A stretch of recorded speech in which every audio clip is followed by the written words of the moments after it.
बिस्मिल्लाहिर्रहमानिर्रहीम। दोस्तों, Ghaffar Chaudhary YouTube channel पर आपको खुशामदीद कहता हूँ।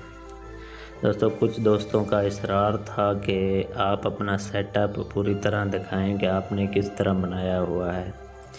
ये जो बैर आपको नज़र आ रहा है, ये मैंने जंगला बनाया हुआ है, उसके दरवाज़े लगाए हुए हैं। खरगोश के अंदर ही रहते हैं, बैर नहीं निकलते, इसलिए ये बैर के जंगली जानवरों वगैरह से महफूज रहते हैं और खुली हवा में भी रहते हैं, जिससे बीमार भी नहीं होते। ये चारों तरफ से आप देख सकते हैं, मैंने ये जंगला बनाया हुआ है।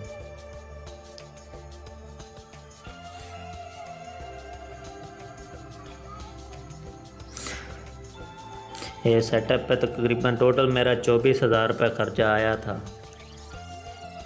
और कई साल तक अब ये मेरा सेटअप चल जाएगा। मेरे घरेलू गोश्त की ज़रूरियात अब इस फार्म से चल रही हैं। काफ़ी सारे ज़्यादा खरगोश बच्चे निकले हुए हैं। ये अंदर से मैंने सारा पक्का बनाया हुआ है, नीचे ईंटें लगाई हुई हैं और ये सुरंग जो मैंने तंदूर बनाया हुआ है इसके अंदर जा रही है। टोटली काम मैंने ईंटों से पक्का बनाया हुआ है ताकि खरगोश के नीचे कच्ची जगह पर कोई सुरंग वगैरह ना बना सके। अगर आप भी इस तरह का सेटअप बनाना चाहते हैं तो एक बार ख़र्चा कर ले और ब्रॉयलर जैसे मोज़ी गोश्त से बच सकते हैं। ये इसका गोश्त देसी मुर्गे की तरह बनता है।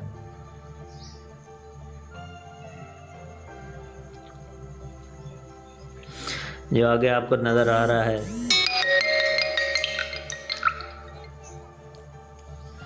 ये मैंने इनका तंदूर बनाया हुआ है जिसके अंदर पक्की सुरंगें बनी हुई हैं। ये आगे भी सुरंगें नहीं, कच्ची जगह पर नहीं निकाल सकते, जिसके अंदर ये बच्चे वगैरह निकालते हैं।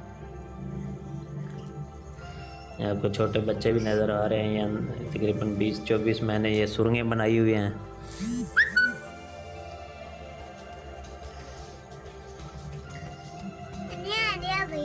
अगर आप इस तरह कोई मज़ीद आपका सवाल है तो आप कमेंट्स बॉक्स में मुझसे पूछ सकते हैं। अगर ये मेरी वीडियो दोस्तों आपको अच्छी लगे और रैबिट फार्मिंग के हवाले से कोई भी सवाल हो तो रैबिट फार्मिंग का मैं एक व्हाट्सएप ग्रुप बना रहा हूँ, तो तमाम दोस्तों से अपील है कि उस ग्रुप को ज्वाइन करें। इस डिस्क्रिप्शन में मैं उस ग्रुप का लिंक दे दूँगा।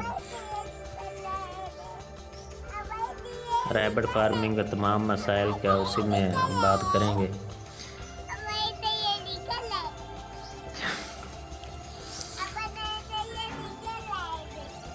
दोस्तों, अगर ये मेरी वीडियो अच्छी लगे तो प्लीज़ मेरे चैनल को सब्सक्राइब कीजिएगा और इस वीडियो को लाइक और कमेंट्स ज़रूर कीजिएगा ताकि ये वीडियो तमाम दोस्तों तक पहुंच सके। शुक्रिया।